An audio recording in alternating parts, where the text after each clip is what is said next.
Rayan. Quanto vale o Rayan? Você já parou para pensar que esse jogador de 18 anos, que no início da temporada foi questionado, foi abordado e com o Diniz mudou, ele sai desse polo e 180 graus ele vai para o outro e passa a ser, mais uma vez, cobiçado pelo futebol internacional? Então vamos bater papo, falar sobre Rayan aqui no nosso canal. Recentemente, Fernando Diniz deu uma entrevista e disse o seguinte, falou, olha, se fosse o Vasco, não venderia, né? Mais ou menos isso que ele falou. O Rayan nesse momento. Porque é um jogador que pode maturar ainda mais e render mais frutos ao Vasco. Torcedor, vender é necessário para todo e qualquer clube. Não importa se é do Brasil, da Europa, da Ásia. Existem mercados que são mais compradores e outros são mais vendedores. O nosso mercado, ele é mais vendedor. Mas de uns anos para cá tem sido bom comprador. O mercado brasileiro tem trazido nomes importantes. Por exemplo, pode não ter sido compra, mas foram nomes importantes. Felipe Coutinho e Payet no Vasco. Foram aquisições do mercado brasileiro. Fora outros. Se você olhar o Botafogo, olhar o Fluminense, olhar o Flamengo, Palmeiras, o Atlético Mineiro, o Cruzeiro. Enfim, a gente vai listar aqui tantos clubes compradores. Mas continuamos com a essência de vendedores.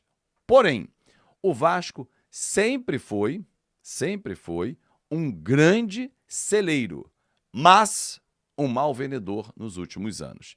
E claro que isso muito se deve ao fator financeiro. Se a gente pegar um retrospecto recente, um corte de, nós estamos em 2025, 10 anos, 2015 mais ou menos, o Vasco teve jogador que saiu por dívida, teve jogador que saiu por dívida com o empresário, teve jogador que foi vendido por 10 milhões de reais. E se você pegar esses mesmos jogadores, eles valeriam muito mais se o Vasco estivesse bem gerido, com as contas mais equilibradas e no momento em que não precisasse vender o almoço para pagar a janta, vender a janta para pagar o almoço seguinte e assim ficar correndo atrás do próprio rabo. Essa ciranda financeira tem mudado um pouco no Vasco. Ela era para estar mais acelerada.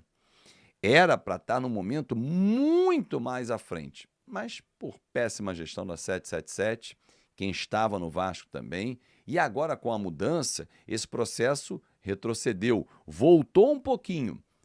Porém, há um caminho a seguir para frente e passa pela venda do Rayan.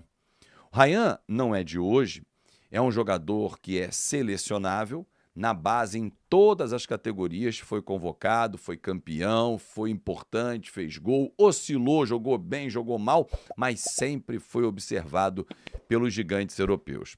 Para que você tenha uma ideia, torcedor, nenhum clube da Europa olha agora a joia. Existem formas de trabalhar. Vou pegar 2 exemplos para que você possa entender. O Admar Lopes, que está chegando ao Vasco da Gama, as informações que eu tenho a respeito da forma como esse profissional gosta de trabalhar, ele gosta de garimpar mais jogadores do estilo Rayan, 17, 18 anos, para maturar dentro do clube onde ele está. Isso ele fez na Europa, no Boa Vista, e também na equipe do Bordeaux. O Mário Branco, que foi um outro executivo português, também contactado pelo Vasco, já prefere pegar aquele jogador de 20, 21 anos que está mais pronto. Pegou, vai rodar aqui, não tem muita dúvida. Então, assim, são perfis. Porém, quando você tem diretores e clubes que gostam de olhar mais esse cenário, ele não olha o jogador com 17, 18, ele já vem acompanhando 15, 16, 17, a performance para ali, com 18 anos, buscar esse atleta. Então o Rayan já é um caso assim, em que os clubes europeus estão de olho nele, não só da Premier League, como também do futebol espanhol, do futebol italiano, os grandes centros da Europa. Porque ele tem muita força, ele tem técnica, ele é canhoto, o jogador canhoto, ele é um diferenciado quando ele tem qualidade, porque só olhar os gênios que usavam a canhota, para ver como os caras eram gênios, né? Então, assim, o Rayan, com o Diniz, ele mudou totalmente. Lembra que eu falei de 180 graus, saiu de um ponto, foi para o outro? Não é mudança 360 não, senão você dá a volta e encontra o mesmo ponto. É 180, sai de um ponto, vai para o outro. Ele já tem, inclusive, 3 gols. Ele é o segundo artilheiro na era Diniz, nesse um mês de trabalho. E tem sido muito importante, com muita presença, com muita confiança. Claro que se dá pela relação com o treinador, por acreditar no talento do atleta, que no início do ano é uma imagem que a gente lembra quando os torcedores do Vasco foram cobrar os jogadores, eles enquadravam o Rayan estava no carona de um carro, e enquadravam ele. Você, porra, frouxo, não corre, não sei o quê, tá sem sangue, não sei o quê. E ele ouvia e tal. E realmente, o torcedor do Vasco, naquele momento, tinha razão. Eu sou contra esse tipo de atitude, mas tinha razão na cobrança. Ele não estava correndo, ele não estava correndo, correndo tá, mas não estava correndo com a intensidade que tá, não estava com a disposição, não estava lutando, não estava se entregando. O Rayan versão Fernando Diniz é o Rayan que nós sempre almejamos. E o Diniz tem razão. Se esse moleque fica mais uma temporada, e aliás, um parênteses, ele, junto com o pai dele, o Valquimar, e os seus representantes, eles foram sujeitos homem com o Vasco. Valquimar foi zagueiro do Vasco. Não ia sair por 2 conversas. Ele fez o que jogadores mais rodados não fazem. Não botou a faca no peito do Vasco, contrato ia até o final do ano, ele podia assinar um pré-contrato agora, 1º de julho. O que ele fez? Renovou. Até dezembro de 2026. Claro que ampliou a multa dele. E o Vasco entende, junto com o Fernando Diniz, que se conseguir segurar esse atleta, mais um ano potencializa, vende ele mais caro. Numa boa, pelo que conheço de mercado, o Vasco jogando Copa do Brasil e avançando, Campeonato Brasileiro ficando na parte melhor da tabela, avançando na Sul-Americana, ou seja, conquistando o território, isso vai potencializando os números do Vasco, não jogar Série B, esquece. Isso potencializa os seus ativos, e o Rayan é um deles. Eu arrisco dizer que se o Rayan ficar no Vasco mais um ano, na janela do ano que vem, para a Copa do Mundo, e ele mantiver ou elevar a sua performance, seu potencial nas mãos do Diniz, ou se for um outro treinador ano que vem, não importa, mas se o Rayan continuar subindo, é jogador para ser vendido por pelo menos 200 milhões de reais. A gente está falando em torno de 35 milhões de euros.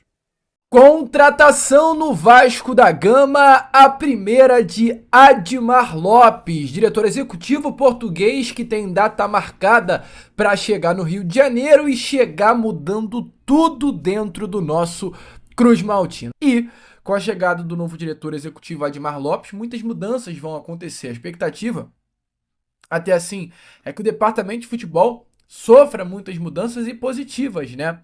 O Vasco hoje utiliza até esse momento, longe do Mundial de Clubes, para sanar as carências, melhorar o seu departamento de futebol.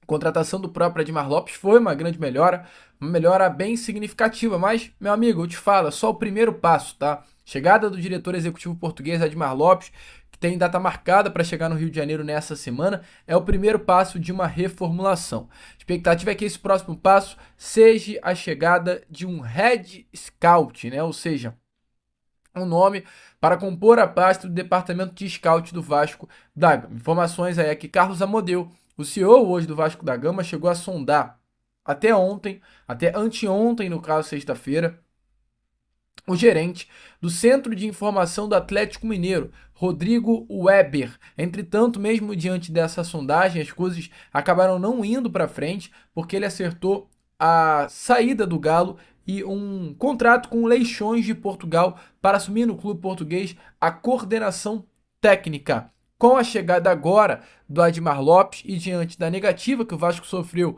por esse profissional que trabalhava no Atlético Mineiro, é provável que o Vasco vá ao mercado à procura de um outro profissional. Essa semana que entra aí, a partir de amanhã, aguarda muitas novidades, meu amigo vascaíno. Vasco, com toda certeza, vai atrás desse profissional e tende a ser esse nome, né? No caso, esse Head Scout, a primeira grande contratação aí do Admar Lopes exercendo a função de diretor executivo do nosso Cruz Maltino. Admar Lopes, que é importante lembrar, trabalhou como head scout, trabalhou como coordenador de scout e foi um dos trabalhos onde ele foi mais consolidado, bem avaliado, valorizado, né? Para você ter noção, eu trouxe aqui recentemente um vídeo do canal trabalhando como scout.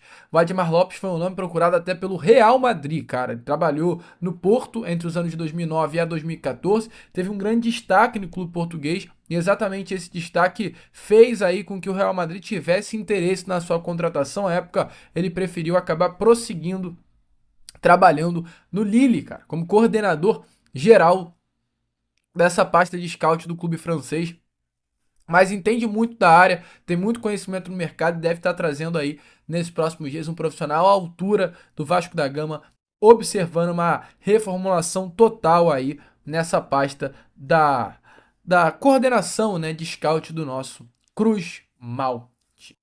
Prosseguindo aqui com o vídeo, meu amigo, porque, é claro, temos informações, além dessa situação de reformulação do departamento de futebol, reformulação do departamento de scout, outra das prioridades do diretor executivo Admar Lopes no Vasco será o caso Léo Jardim, né? Léo Jardim, que foi um profissional que trabalhou com Admar Lopes tanto no Lille quanto também no Boa Vista de Portugal, e tem por objetivo hoje a chegada de Admar Lopes para liberar essa situação do goleiro Léo Jardim, que hoje é uma grande incógnita, tá? Mas a última informação que eu trago aqui a vocês, né, nesse Acorda Vascão, informação dada até pelo grande amigo, parceiro e colega do canal, fanático vascaíno Fábio Azevedo, que nesse momento os representantes do Léo Jardim e do Vasco da Gama, informação que eu até trouxe recentemente, vem tendo um conflito. Por quê?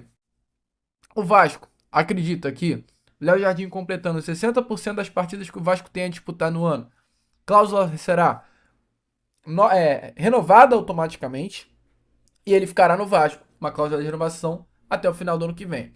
Mas os empresários do Léo Jardim acreditam que, se ele assinar um pré-contrato, porque o contrato dele com o Vasco vai até o final do ano ainda, porque a cláusula de renovação não foi ativada. Então, se ele assinar um pré-contrato com qualquer outra equipe, antes da cláusula de renovação ser ativada, ele pode sair no final do ano. E esse hoje é o grande empate dele, do goleiro Léo Jardim, do seu staff, das pessoas que compõem a sua carreira com relação ao Vasco da Gama. E eu trago a informação aqui para você que todo esse caso pode parar, meu amigo vascaíno, nada mais, nada menos do que na FIFA, tá? Segundo os juristas com que Fábio Azevedo conversou, o goleiro não pode assinar com outro clube no dia 1º de julho e defender as cores a partir do dia 1º de janeiro de 2026, como hoje o goleiro e seu staff entendem que pode acontecer. Se isso de fato acontecer, tá? É a entidade máxima aí, der a razão ao Vasco, a FIFA no caso, o Léo Jardim pode ser até impedido de trabalhar. Então a situação aí é muito séria. Se o Léo Jardim colocar isso na cabeça, seguir com a ideia dos seus empresários e assinar um pré-contrato, porque, meu amigo, o Léo Jardim vai disputar 100% das partidas com a camisa do Vasco durante essa temporada de 2025. O Léo Jardim é o goleiro titular do Vasco e ponto. Não vai sair, a cláusula será ativada, ele vai ficar até 2026. Mas se ele resolver assinar o seu pré-contrato antes, agora com uma nova equipe, e o Vasco ir para a FIFA, ano que vem o Léo Jardim está impedido de trabalhar em qualquer outro clube. Então, a situação hoje é bem tensa, a negociação segue aí travada. O Vasco tem a expectativa com que a chegada de Admar Lopes as coisas possam destravar, mas até o momento a situação é essa, tá? É confiar no Admar Lopes para destravar a situação, né, que está bem complexa, e torcer para, pelo amor de Deus, o Léo Jardim não assinar um pré-contrato com nenhuma outra equipe, porque será problemático demais para a carreira do goleiro. Te preocupa essa situação aí do Léo Jardim? Deixe, é claro, a sua opinião nos comentários.